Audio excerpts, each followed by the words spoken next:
Guests are reminded that if you don't seem interested, you probably seem stupid. Hey everybody, I got to play a pretty big section of 2 Point Museum, and I'm going to share my thoughts with you on it.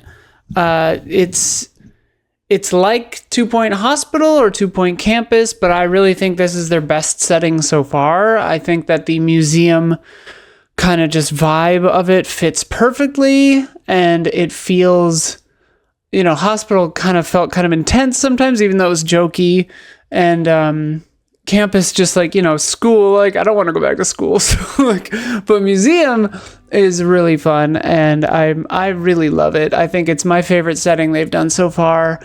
So you start out in a sparse, empty museum, and you start out with fossils and prehistoric stuff.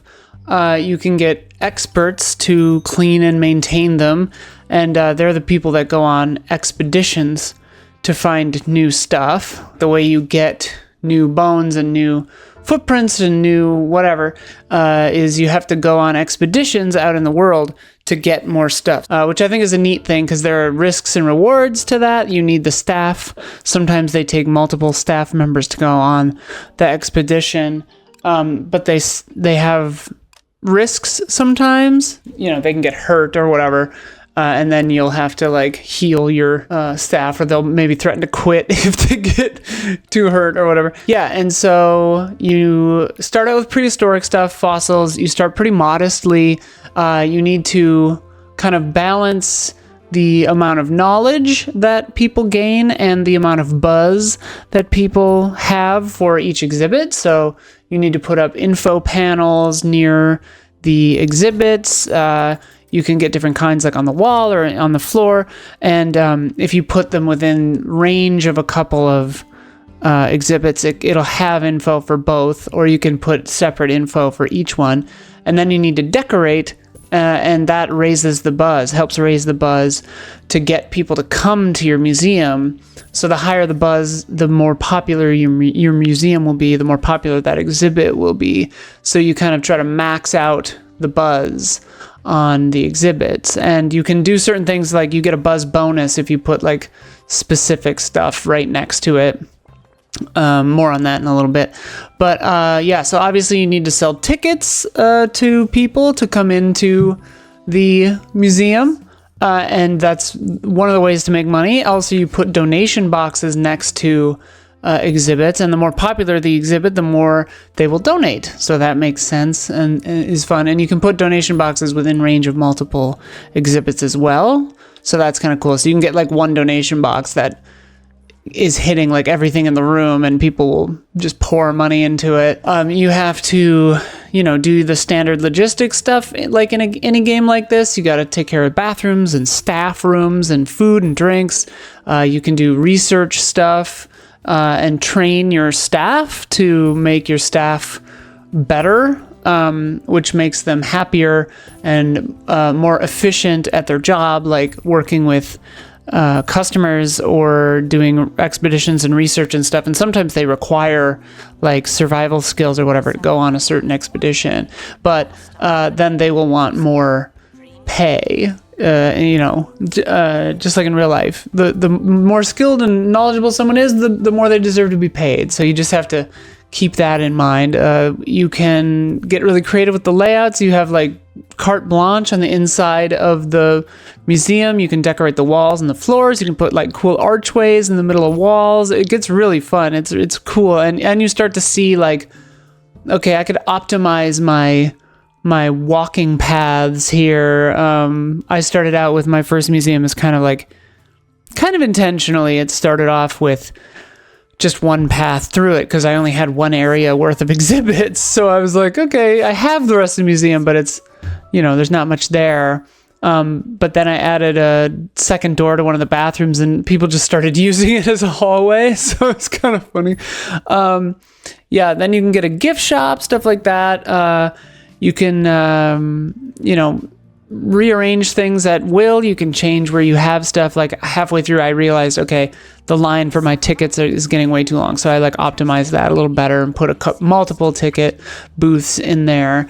In 2 anything fashion, you've got really charming patrons like goths and yetis and stuff in this one. Which is really fun. You can click on them and see little details about them. Yeah, as the game goes on, you go on expeditions to further areas, and you eventually get new stuff, like things that need to be kept cold. So yeah, you have to build like a cold area, put coolers up and stuff like that.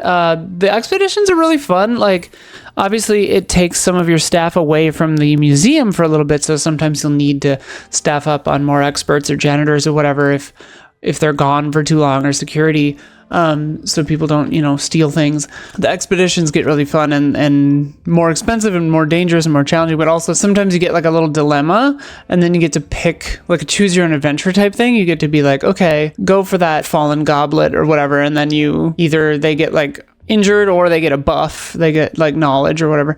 So that's really cool. The game has really effective overlays and tools, so you can manage things like, where are people hungry or thirsty? Or like, what's the temperature in this area? I had one exhibit that started to melt, and so I used the overlays to help with that.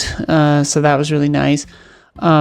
Info boards work for adults, but I think for the first time in 2-point history, you've got kids, because museums are a big draw for kids. That might be wrong, but I think this is the first time kids have been in the series. But either way, they don't like to read big, boring, grown-up info boards, so you have to give them interactive stuff, like this playground here, and I set up this little cool little kids kind of play area, and then you can put like a little research thing in there with them so that they can learn in an interactive way, and you have to research that in the workshop, which is pretty cool. So that's kind of a whole separate track for you to manage, is like making sure that your museum is fun for everyone of all ages, which I think is really cool. Also, there's your finances. You're managing your finances. So, I maintained a pretty tight, but usually in the positive balance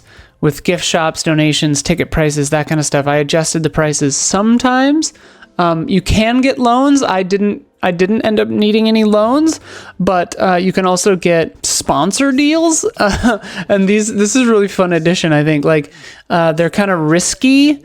I had one display that was like, it was like an incense thing, and it smelled really strong, and sometimes would spray patrons with like some kind of weird perfume in their eyes, so they would get like really irritated by that, but they were paying me like $2,000 a month, so I was like, okay, like, it's a fine balance of pissing off your clientele but also like keeping your budget above zero. So it was a fun little wrinkle. And then eventually you get to open up another museum. In the demo I played, or in the first early days, I could choose an aquarium or like a haunted area.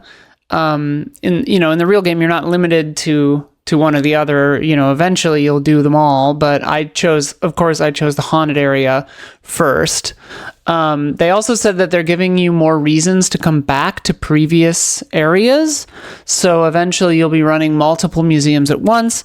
You're going to be using future unlocks and like future technology and stuff to make your previous museums better.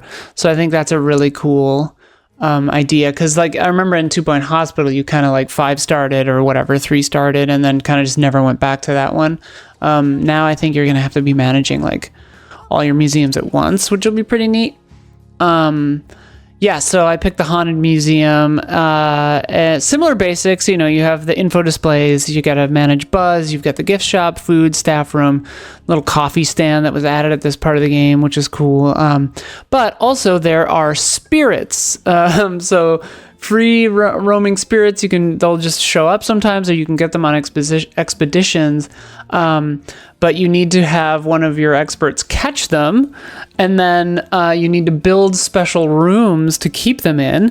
And each ghost has its own like wants and desires and needs to keep it from freaking out and escaping and terrorizing everybody. So you have to like keep the ghosts happy, and like, you know, they'll be like, okay, this ghost likes decorations from the industrial era and does not want roommates, that kind of stuff. But the ghosts are also exhibits. So the rooms have windows that the people in your museum can see through.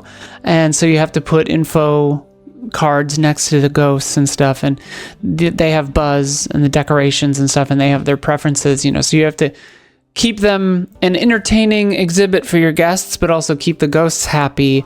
Otherwise, they'll, you know, do whatever they do if they get unhappy, which I thought was really cool.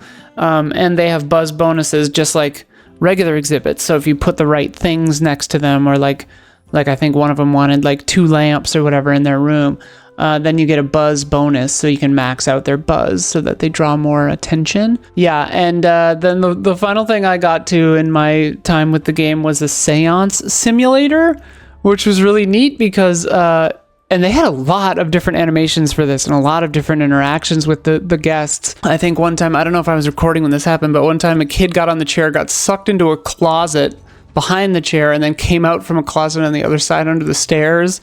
But they'll like get lifted up on the chairs or the table. They'll get spun around. Like sometimes they'll jump off and hide. It's really funny because some people in your museum love it, and some people get really scared by it.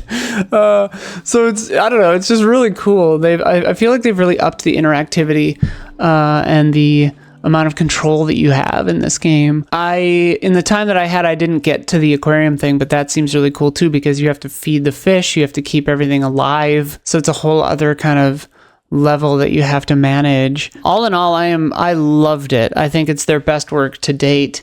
I think that it's really well balanced. The pacing was really nice. It's cozy. The vibes are really good. Like all the management tools are really robust and really strong. It's coming out in like March 4th, I think, currently. So in a hot minute. So neat that we got such early access to it. It's kind of wild, but yeah, I'm really excited about this one. It's really good. I think it's my favorite that they've done so far. The setting is just perfect. So yeah. We are Easy Allies. We do all kinds of coverage, podcasts, all that kind of stuff. Check us out on YouTube and on everything else. And if you want to support us, go to Patreon, patreon.com/easyallies.